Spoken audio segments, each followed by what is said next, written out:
and welcome. We're at the IIT Bombay campus and we're joined by students pursuing different programs and hence also harboring different dreams and ambitions. Now, while some here want to be entrepreneurs, a few others, however, want to play it safe and go in for the placements. But whatever it is that they want to do, well, they have the facilities at their disposal to go ahead and do it. So, we'll start off our discussion with finding out what is exactly a typical day in IIT Bombay. A typical day starts with lectures at 8:30 in the morning. Doesn't mean we attend them. So we sleep by 3 or 4. So we either attend the lectures and sleep there or sit in our room and sleep and not attend the lectures. Lectures are sometimes followed by labs, but generally we have a lot of other activities going on in the institute.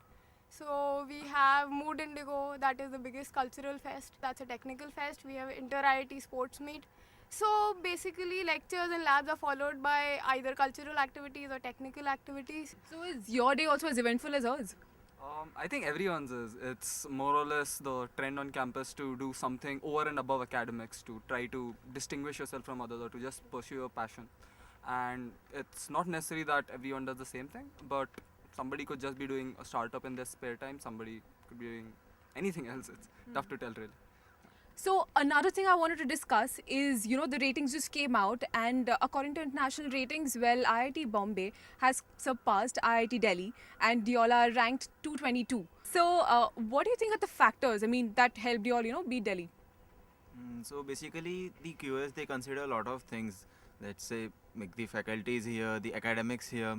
So by far the academics have been pretty good, but and over the years the data we have been available, like even the article we had published last year, that has also helped, and plus the overall enhancement of the facilities in the institute, it has been growing, and all the facilities are being improved.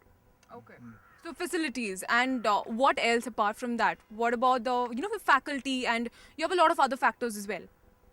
So one key factor which really influences the rankings is the overall courses which the institute has to offer. Like IITs were made to cater to the engineering domain of India, but because university rankings look at the diversity of courses which they offer, we rank behind many university colleges, for example the US universities, etc. But if we look at the specialized universities abroad, especially in Europe, we are at this almost the same level in terms of academics. So this, apart from this, the international students, they also look at the all the students which come from abroad, and IITs have a certain restriction so as to cater to the Indian students first. So these are the few factors which are kind of out of the control of the administration and the IIT fraternity.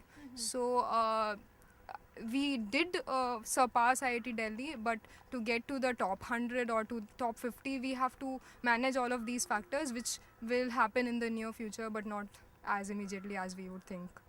Is ratings important really? Because well, you have seen in Indian context, you don't have just, there are so many parameters to follow when you're actually rating. So when we compare it to abroad, it might just not be the same. They might just go be like, they might be ahead in one parameter, and well, we might just be lagging behind in the other. So do you think ratings really matter, or should we focus on more of intra rating like in India? Considering the Indian system where the word of mouth publicity is more prevalent among the people who the system concerns, we are rather concerned with whatever goes on around the public, whether IITB ranks more, IITD ranks more. They do not really look at all the stuff that's available on the net to see the ratings. So we have to develop among ourselves, and rating among India itself matters more to the students who are going to apply for the next EEE exams or the JEE exams. Okay.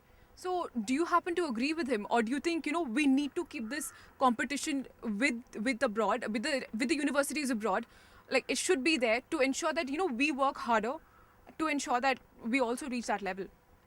I feel there should be some sort of international presence, as IITs, especially Bombay, Delhi, they are globally recognized as such. Like if you see the employer reputation, it shoots up to 60 internationally, and the academic reputation is around 160, I think. So these factors are really high, and internationally people know what IITians are, IITB and IITD students especially, and it matters.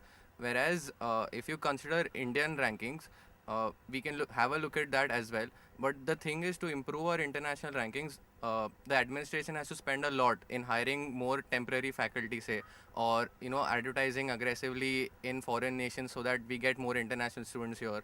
So that kind of things will really increase like the number of foreign exchange students who come to campus and the number of faculty student to faculty ratio. If all these factors are like marketed for or uh, spent accounted for basically, so then our rankings will really significantly increase. So a lot of other international universities, they take a lot of temporary faculties just so that their ratios bettered. Or they use like postdoc and research assistants and they count them as faculty, whereas we don't go into the nitty gritties as much, because we are just trying to serve the nation as per the vision right now. And only recently we have got like really high international exposure, so the process will just start now, to account for all these factors and make them better. So yeah. So since we spoke about the factors, now if you're just looking at the figures, now IIT Bombay has been rated 222, like I said.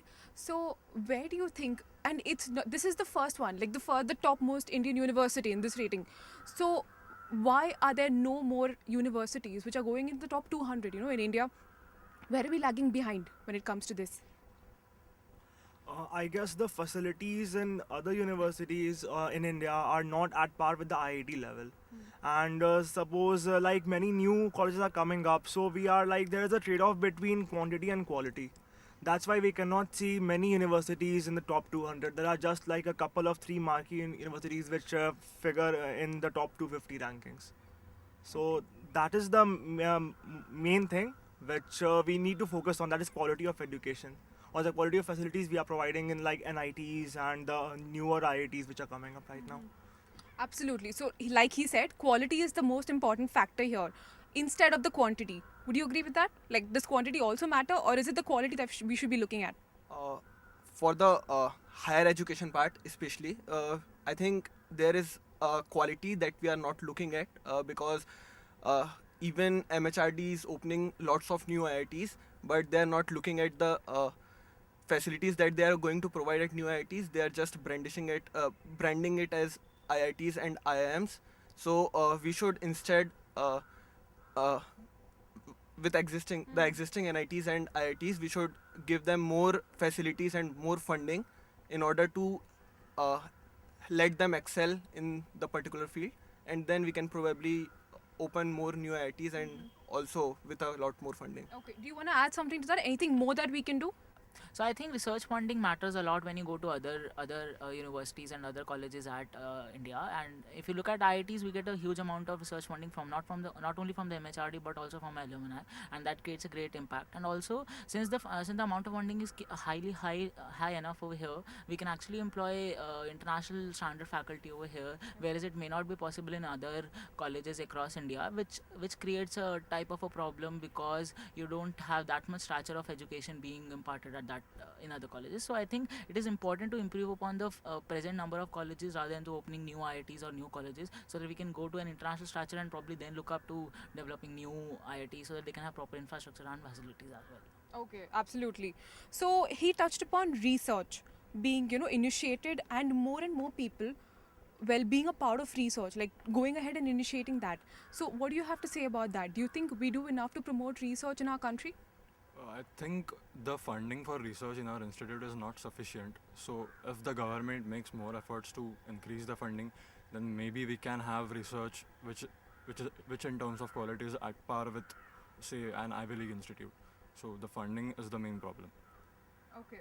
So how many of y'all are, how many of y'all are motivated to pursue research, let's say, in the future? You are? Research is something which I was introduced to when I entered college. And when I entered college, I came to know that pursuing higher studies from in India is not such a good idea because of the funding and because of the quality of higher education there is in India.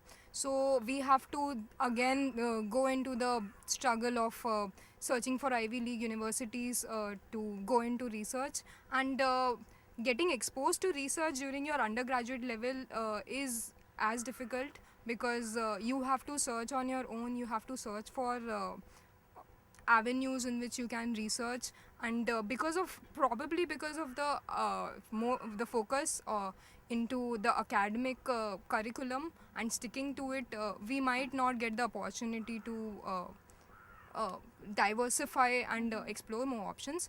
But having said that, there are options not only in engineering but in diverse fields like humanities, biosciences, which you would not expect from an IIT, and it all depends on how much a student can muster energy to just delve into these fields and go off track and pursue passions on his or her own. We'll be discussing more on this after a short break. Stay tuned.